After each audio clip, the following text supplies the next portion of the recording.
నమస్తే Kiran TV live ప్రేక్షకులకి స్వాగతం. ప్రస్తుతం మనతో పాటు ఉన్నారు ప్రముఖ ఆధ్యాత్మికవేత్త, జ్యోతిష వాస్తు పండితులు, లలిత అమ్మవారి ఉపాసకులు నానాజీ పట్నాయక్ గారు.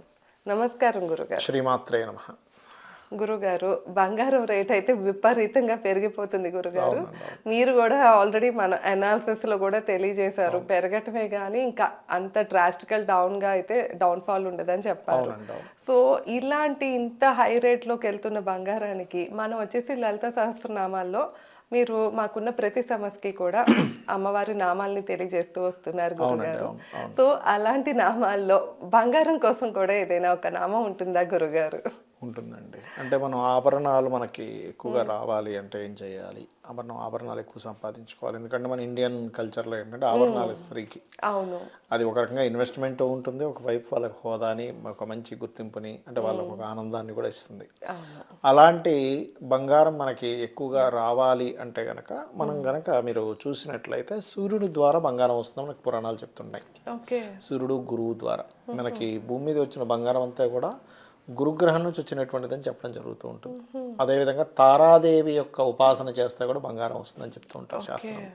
ముందు దానికి సంబంధం ఉంటుంది. అయితే ఇక్కడ రెండు నామాలు ఉంటాయి.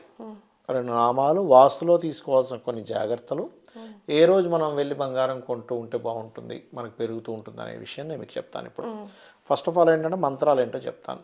ఓం భానుమండల మధ్యస్థ భైరవీ భగవాన్ని నమః అని సూర్యుడిని చూస్తూ చేయాలి ఈ మంత్రం. ఇలా చేతులు నమస్కారంలో పెట్టుకొని ఓం భానుమండల మధ్యస్థ భైరవీ భగవాన్ని నమః, ఓం భానుమండల మధ్యస్థ భైరవీ భగవాన్ని నమః. అదొక 15 నిమిషాలు చేయండి, సరిపోతుంది రోజు.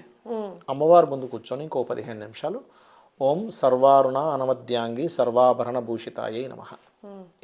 ఇది ఒక 15-20 నిమిషాలు. ఈ రెండు ఎవరైతే రెగ్యులర్గా చేస్తారో అమ్మవారి అనుగ్రహం చేత, ఇప్పుడు చూడండి పరిస్థితి ఎలా ఉంది, అయ్యో మనం అసలు కొనగలమా, అసలు మనం కొంటామా జీవితంలో అన్నట్టుగా అయిపోయింది కొంతమందికి. అయితే ధనం ఉన్న వాళ్ళు హ్యాపీగా కొనుక్కుంటున్నారు, కానీ ధనం లేని వాళ్ళ పరిస్థితి ఏమిటి? కొన్ని పెళ్ళిళ్ళు అయితే నేను ఈ మధ్య విన్నాను, బంగారం పెట్టమండి మా వాళ్ళకి, అదిగోండి డబ్బులు తీసుకోండి కావాలంటే అంటున్నారు. మరి అంతే కదా. ఇప్పుడు 5 లక్షలు పెడితే మూడు తులాలు బంగారం వస్తుంది.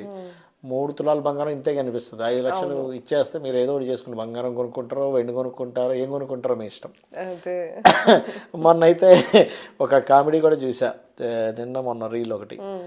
ఏం పెడుతున్నావు మీ అమ్మాయి కంటే 40 తులాల బంగారం, మీ అబ్బాయికి ఏంటంటే 10 తులాలు బంగారం అంటాడు, 40 తులాలు పెడుతున్నా అంటాడు. ఏంటి 40 తులాలు బంగారం పెడితే, కాదు వెండి పెడుతున్నా అంటాడు. అలా ఏంటంటే ఈ రెండు నామాలు కూడా మీకు బంగారము కొనే స్తోమతని, శక్తిని, ధనాన్ని ఇస్తాయి.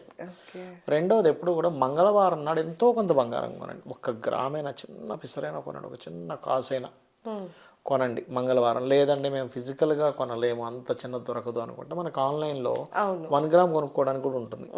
అలా మీరు తీసుకోండి, మంగళవారంలో తీసుకోండి. ఏమవుతుందంటే మంగళవారం తీసుకున్నటువంటిది ఏ వస్తువైనా మనకు శాస్త్రాల్లో మారుగోరుతుంది అంటారు. మారుగోరుతుంది. అలానే మంగళవారం అప్పు చేయకూడదని చెప్తారు, మంగళవారం అప్పు తీర్చేయాలని చెప్తారు. తీర్చేస్తూ పోతుంటాం మంగళవారం కనుక అప్పు తీర్చేస్తే.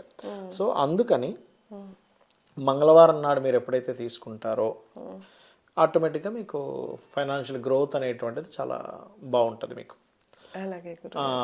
బంగారం సంబంధించి. అలాగే చాలామంది చూడండి, గతంలో పెట్టిన బంగారమే విడిపించలేకపోతున్నాము అని అంటూ ఉంటారు. అలాంటి వారు ఓం అపర్ణాయ నమః అని మంత్రం చేస్తూ, అసలు ఇంట్లో దక్షిణ నైరుతి అని ఉంటుంది. దక్షిణ నైరుతిలో కనుక తెలిసో తెలియకో అక్కడ బంగారం పెడితే అది వేస్ట్ అయిపోతూ ఉంటుంది, ఏదో లాస్ వచ్చేసి మనం పెట్టేస్తాం. అలా కాకుండా నైరుతి బెడ్రూమ్లో, వెస్ట్ అంటే నైరుతి మొత్తం నైరుతి బెడ్రూమ్, ఇది నైరుతి బెడ్రూమ్ అనుకోండి, ఇది వెస్ట్ అనుకోండి, ఈ మూల వాయువ్యం మూల పెట్టాలి. అప్పుడు గెయిన్స్ అండ్ ప్రాఫిట్లో మీ బంగారాన్ని, మీ ధనాన్ని, మీ ల్యాండ్ పేపర్స్ పెడుతున్నారు కాబట్టి దాని వాల్యూస్ పెరగడము, దాన్ని వాల్యుబుల్గా చూసుకోవడము. ఇక్కడ ఏమవుతుందంటే దక్షిణ నైరుతిలో పెట్టినప్పుడు ఏముందిలే తర్వాత చూద్దామని మనం తాగడి పెట్టడం, అమ్మేయడమే చేస్తూ ఉంటాం. అప్పుడు ఈజీగా తీసేస్తాం, కానీ మళ్ళీ కొనాలంటే మామూలు విషయం కాదు. సో అందుకని ఇది పాటిస్తూ మీరు కనుక నేను చెప్పిన 2 మంత్రాలు కనుక చేయగలిగితే ఖచ్చితంగా మీకు ఉంటుంది, అందులో ఎటువంటి సందేహం లేదు. ఎందుకంటే శమంతకమని ఇచ్చింది ఎవరు? సూర్యభగవానుడు. కొన్ని ఎంతో బంగారాన్ని ప్రొడ్యూస్ చేస్తూ ఉంటుంది. అందుకని సూర్యుడికి బంగారానికి, గురువుకి బంగారానికి సంబంధం ఉంటుంది. కాబట్టి చేయండి. గురువారం నాడు ప్రత్యేకంగా సూర్యభగవానుడికి, అమ్మవారికి పసుపు నీళ్ళతో పసుపు నీళ్ళతో అర్ఘ్యం వదలండి సూర్య భగవానుడికి. అమ్మవారికి గంధము పసుపుతో పూజ చేయండి గురువారం నాడు, ఖచ్చితంగా పెరుగుతుంది. అదేవిధంగా మీకు గురువులు ఎవరైనా ఉంటే తారామంత్రం చేయడము, లేకపోతే తారాదేవి యొక్క అష్టోత్తరం చదవడం చేయండి. బంగారం ఖచ్చితంగా మీ ఇంట్లో పెరుగుతుంది. ఓకే గురుగారు. సో విన్నారు కదా గురుగారు బంగారాన్ని ఎలా కొనొచ్చో మనకి అండ్ మంత్రోపదేశం అయితే తెలియజేశారు. ఇంకా మీరు ఎలాంటి సమస్యతో ఇబ్బంది పడుతున్నా కింద గురుగారు నెంబర్ ఇస్తున్నాము, తప్పకుండా కాంటాక్ట్ అవ్వచ్చు. ధన్యవాదాలు. నమస్కారం. శ్రీమాత్రే నమః.